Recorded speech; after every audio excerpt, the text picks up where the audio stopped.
Welcome to the Roth Show.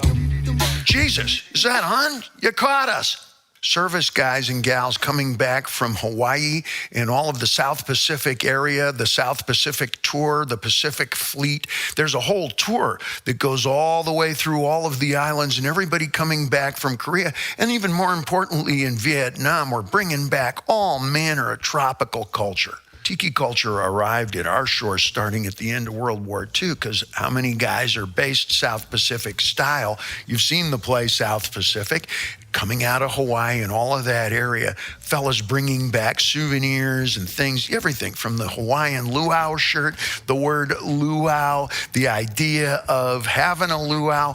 How many families had luau's here in the Pasadena area where the wives had stacked up 1950s style hair, and it looked like an ad for 1950s Formica kinds of furniture, but on the beachcomber, this kind of a thinking was real popular. It made you feel tropical. Putting a tropical flower or a piece of fruit into your drink or something like that, it gave you a tropical feeling just briefly for a second, like sitting down at a Hawaiian slot machine.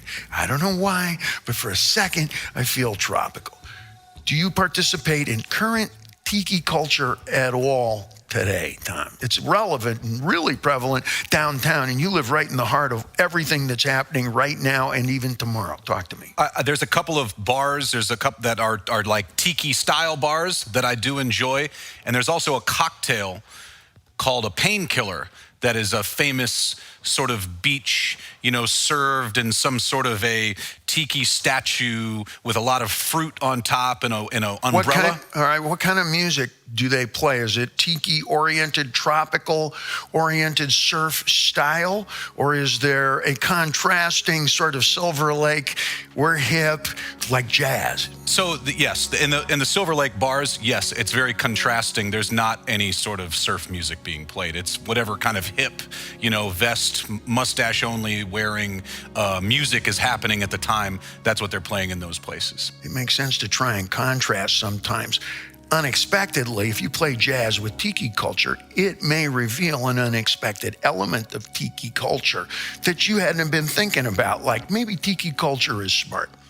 If you look at the paintings of Edward Latec, you can look him up later. He's the fellow who really kind of thought up putting painting on black velvet because it seems to glow like at night. And most of his paintings were South Pacific culture. He was around Tahiti. I think it was turn of the century. I may be mistaken. When you say velvet paintings, we think Tijuana. We think Elvis. We think, okay. But the original stuff is gorgeous. You can buy books of Edward Latec, Leytag. And he went and lived in the South Pacific, and his material seems to glow. I guess my thinking is that tiki culture, South Pacific culture is everywhere. It's in the NFL now. You can tell from the haircuts coming out the back, oh, that guy's from Fiji. It's got to be from Samoa. If I don't see a haircut, I can see from the tribal tattoos. Clearly, he's from Samoa. And it's an identity worn proudly. Got huge communities of South Pacific island culture, island community. Inarguably some of the best rugby, soccer players ever. Soccer football players ever are from nowheres near the United Kingdom. But cricket as well. When they started really in the 70s showing their face, the face of fury in Jamaican cricket, that was big front page news. That was really big stuff. Everything I'm talking about here is part of California beach culture. You just might not have been aware. It's like picking up the hood and going, whoa, what kind of engine is that? Well, I kind of pieced it together from a lot of different parts. Van Halen music is the same thing. It's an amalgam, which I always thought was spelled backwards on purpose, but I never bothered to check. Yo, Banana Boy is actually spelled the same way backwards. Don't bother to check. Yo, Banana Boy, pay attention.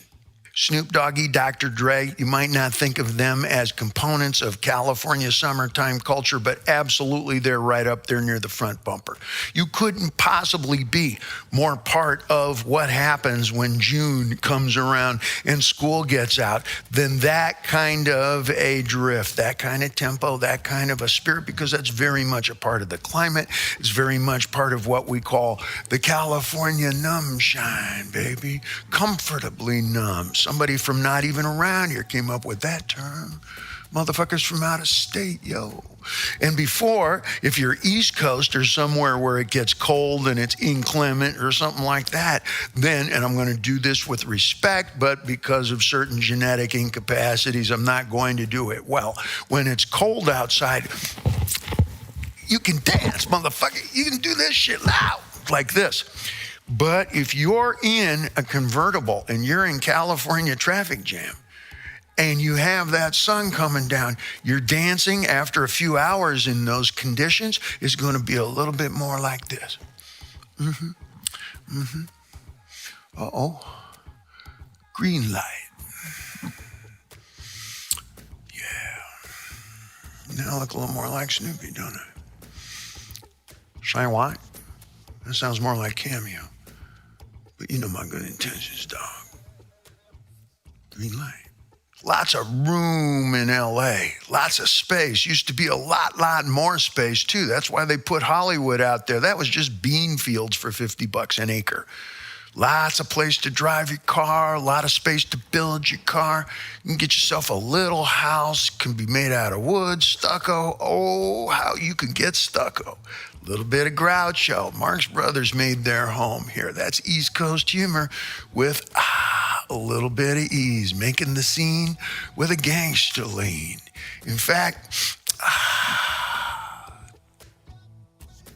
I forgot what I was even going to fucking say.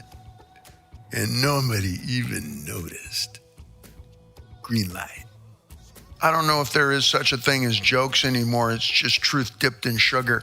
And some of the sweetest truth that I can probably tell you is that in LA, you will go through a phase in your junior high or high school career where you'll realize that the car is not really a mode of transportation. It's a way of getting your girlfriend and your stereo around. And you're probably going to have that stereo way longer in that career than the girlfriend, depending on your job. You have a job, you want to be with me. How many languages did I have to hear that in? You kids are different. What was considered rock and popular music was way closer to East Coast screaming, boss, jock, top 40, wrecking crew, hopping and bopping with the best bet for the boss beat at the top of the pop, smash gold with the timely tune for those with a textured taste. Oh, shut up, Dave. Play the song. How many times did I practice that before I was a teenager? Much to the rabbi's chagrin. KFWB, Channel 98. Of course, my voice wasn't quite that low as a child. It was a little bit lower and I had more hair on my chest. But things change. KRLA 1110. And the 1110 van, the KRLA van, would drive up and down the beach and they'd announce, we're going to be at Redondo, we're going to be at Santa Monica, we're going to be at Hermosa. I told you where the most amazing surf spots were. And if the van would drive by and see that you had a sun tattoo. Now, this is so wrong these days because you're encouraging people to go out and get a sunburn and not only get a sunburn and injure themselves in the name of your own commercial interests, but you're advertising that you will somehow enumerate the best, quote, sunburn, because you would get a sun tattoo without even thinking about it, okay? And this is why I'm kind of in the tattoo stuff business, because I've made every possible mistake, including the colossal ones, which is in actual medical terms, in terms of my sunburn experience. We would take tape, adhesive tape. I would get tape from my dad, the same adhesive tape, that sticky stuff that took off half of your tattoo if you were stupid enough to put it on a tattoo. And it would take off everything underneath, right down to the bone. You would tear that tape off after football practice in Pop Warner, and you would see the bone. That's tape they don't make anymore. You could put an airplane together with the tape, with nothing underneath, and fly it away with that tape. It made duct tape look like a vegetarian. You would take that white adhesive tape, the same stuff that you would put on your ankles before football practice, okay? And you would put 1110, as big as you could, double, triple wide, depending on your age group and whatever. I was 13 years old when I started this, okay? And we would put 1110, as big as you could, like it was a gang tat today. You might expect that on somebody like Khalid. You expect from shoulder, from elbow to elbow, Khalid, or something like this, and you wouldn't blink. I was 13 years old. I wasn't even in front of my bar mitzvah. I had a big 1110. I looked like a prisoner of war. You would select what vacation or what time period that you would apply the tape to first, knowing how long you had. And you didn't ever take the tape off until you heard that the van was in your vicinity. You simply reapplied the tape as it fell off from the saltwater. Parents never questioned this. It was the 60s. Kids were a whole nother generation to them, okay? And my parents were a lot closer to the Dennis the Menace kind of kids, okay? Have you ever done anything like this? A sun tattoo? Was this a Midwest kind of a thing? Never, Something like this? Never have done. I mean, plenty of sunburns, but never done that sort of a thing. Yeah, and Girls used to do it with, they draw a little heart on them and get, that sort of thing with some sunscreen. Never a guy thing, I don't think, in the Midwest, where I was, at least. Yeah, it was huge. It looked like Hell's Angels or something like this. You looked like you just graduated from Silmar up at Youth Authority. Giant numbers. Plus, it announced that you were a rocker. You were alternative. And no matter how much it might piss off mom and dad, it's a sunburn. What are you going to do about it?